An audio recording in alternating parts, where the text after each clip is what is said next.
On the brightest night of the year, she was alone. Across the city, the Met Gala was bursting with flashes, monumental gowns, and rehearsed smiles. The world was spinning there, between red stairs and important names. But Emma stood in silence. On a hotel balcony overlooking the Metropolitan, she watched everything from afar, wearing a dress that would never be photographed, using a name no one would recognize. And right there, at the exact moment the fireworks bloomed over Manhattan's sky, she thought, the invitation had arrived. But maybe it had come too late. It was still in the pocket of her purse, untouched. She had made it all the way there, but didn't know if she would go. And maybe deep down, that was the question that hurt the most. How do we deal with a dream that only comes true after we stop dreaming? When the person we rooted for the most is no longer around to witness our win, does it still count to conquer what you always wanted if the one you loved is already gone? This story begins with two names almost no one knew: Emma and Chris. She, a stylist. He, an aspiring actor. In the beginning, they shared everything: the tight rent in Brooklyn, the scattered hours, the bills that only balanced when she picked up one more last-minute freelance styling gig. While Chris rushed from audition to audition, Emma worked double. Styling for small campaigns, unpaid editorials, and, in her free hours, she created pieces for him from scratch. When the first invitations came, they both knew there was no budget for wardrobe. So Emma went with him, dragging an improvised clothing rack on the subway, sewing cuffs in the back seat of Ubers, taping shoes to make them look new. She didn't just put outfits together. Emma adjusted his posture, crafted visual narratives, read scenes from his scripts to understand what kind of image each role needed. The night before his first reading with a known director, she stayed up all night altering the hem of borrowed pants, and still woke up early to rehearse lines with him. And even exhausted, there was love. A love that was light, electric, full of whispered plans in the dark.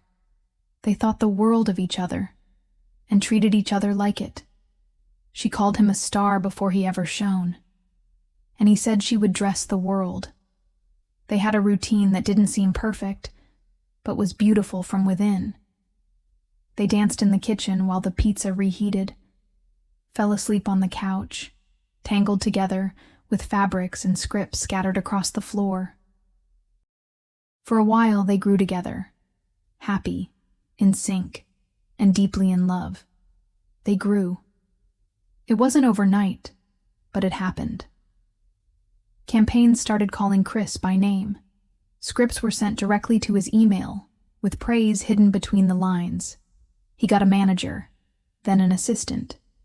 He began attending meetings where Emma no longer fit, or rather, where she was no longer invited. And she understood. This was what they had always dreamed of. What they imagined back in that rented room with cardboard boxes serving as desks. But along with success came a new rhythm, new names, new voices around him. He now walked with photographers, directors, top stylists, influencers who addressed each other with event nickname familiarity. Emma was still the same, but in that new world, she seemed less essential. The change wasn't a cut. It was a slow fading. It started with the small details, the ones Emma always noticed first. Chris no longer asked for her opinion on roles. He went to meetings without telling her, came back without saying how they went. Before, he would send dressing room photos asking, "Does this match what you imagined?"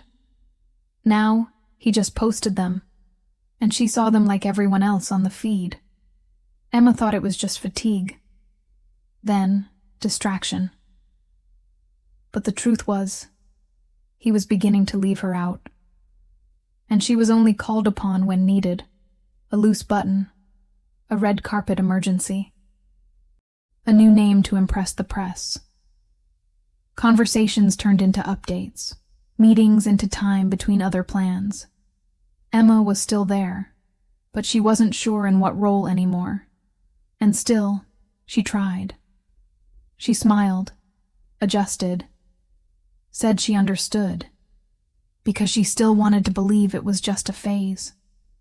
But the phase was starting to feel permanent, even inside the emptiness. She started accepting other gigs. Small ones at first. A new actress in an indie series. An alternative singer about to launch a first music video. But there was something there. People who looked her in the eyes. Who asked, "Do you think this feels like me?" It wasn't much, but it was hers. Meanwhile, Chris kept rising. And Emma, even though she wasn't doing everything for him anymore, still helped. Answered messages, suggested fabrics, gave opinions when asked last minute. She could never say no until the Met came. The Met Gala invitation arrived.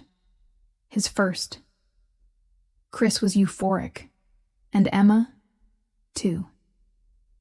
It was a milestone.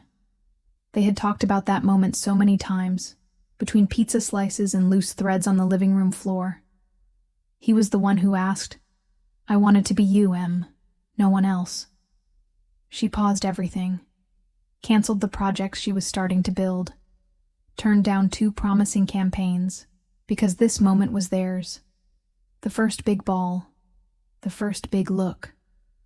Emma poured herself into it. Dove deep into the concept, studied the theme, stitched the pieces with her own hands, and still held on to hope, a quiet hope, but there, that they would go together, as they always had.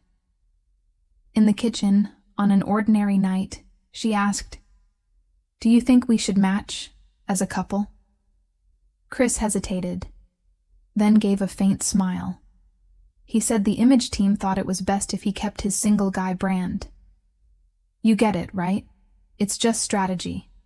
We'll be together, even if only I'm seen." Emma swallowed it with the same silence as so many other things. It was fine. They'd still be together, in another way. Her care, his presence. But on the night of the event, Instagram froze on what she didn't expect. Chris showed up, alone, and what he wore wasn't hers. It was another stylist, another concept, another credited name. She hadn't been told, hadn't been mentioned, hadn't been remembered. She stared at that image for minutes. She knew the width of his shoulders by heart, knew how he hated synthetic fabrics, knew what made him shine. But he had chosen someone else to show who he was. Emma didn't cry, didn't break anything, just sat on the edge of the bed and looked at the pieces still on the mannequin, the ones she had made with such care, and that he never came to pick up. That's when a part of her broke. Not loudly, but like a zipper stuck. And you know it'll never close quite right again. Months after the Met, Chris was invited to present an award at the most important fashion event in the U.S. The Fashion Awards from the Council of Fashion Designers of America. Red carpet, international press, celebrities, and flashes everywhere. Emma no longer expected to be invited. But one ordinary morning he messaged her. They offered a suite. "If you want, stay there. Would be nice having you around." No promises, no plans. Just a shared space. She said yes, but didn't quite know why. On the night of the event, Chris left first. Clothes ready, team around, the same glow she knew well. He kissed her cheek lightly and said, "If you want, come down later," and left, as if she were just another detail.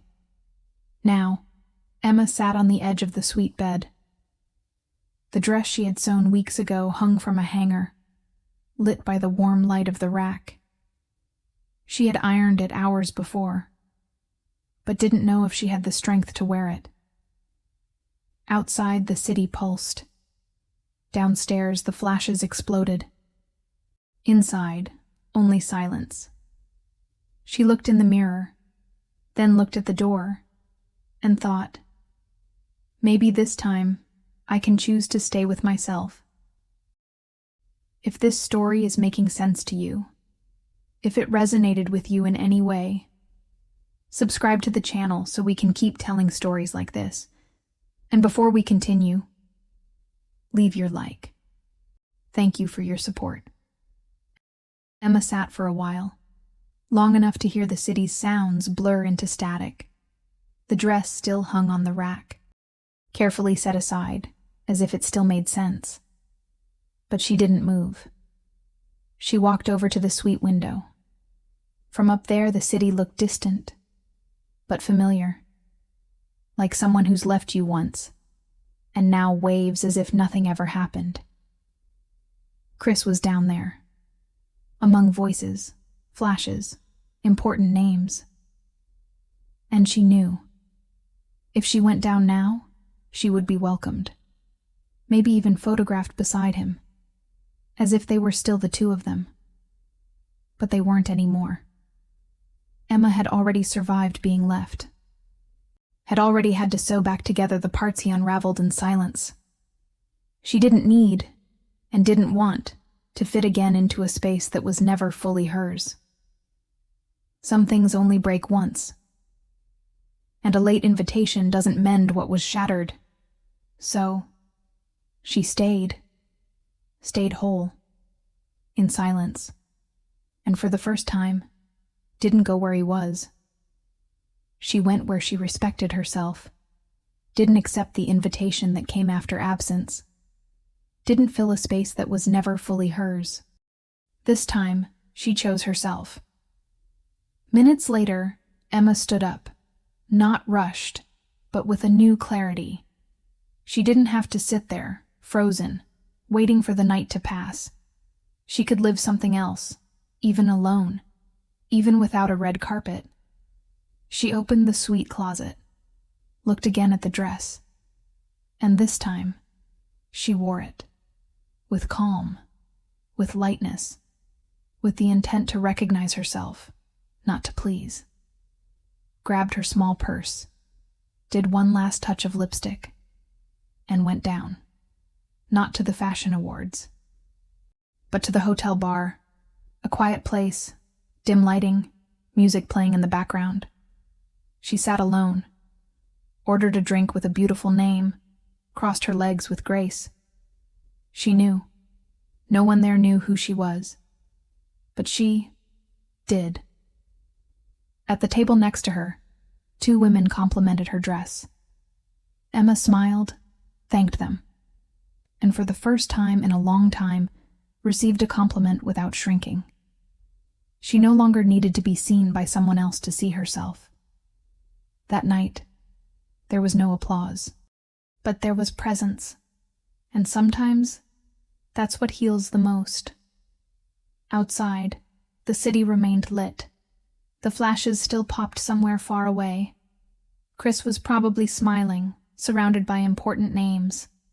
Emma was not. Emma smiled alone, with a drink in hand, the right dress on her body, and a quiet, but whole, peace in her chest. Maybe that invitation was never really meant for her. Maybe it was never about her. But that night, she wrote her own. And for the first time, went where she always deserved to be, with herself.